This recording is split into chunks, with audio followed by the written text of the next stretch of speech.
बाळा, आमचीच आठवण काढत होतास ना, त्यामुळेच तर आम्ही प्रकट झालो. अरे मायबाप मानतोस ना आम्हाला. मग तुला पैशांची गरज असताना सांगायचं ना. कोणापुढेही हात पसरू नकोस. लोक 2-4 हजारांची मदत करतीलही, पण तुझ्या मागे सर्वांना तुझी मजबुरी हसत सांगतील.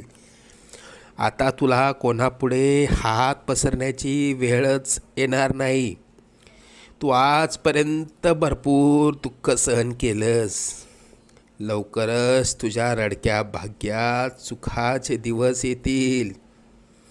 तुझ्या मनात असलेली इच्छा पूर्ण होऊन अक्कलकोटला पेढे घेऊन येणं होईल.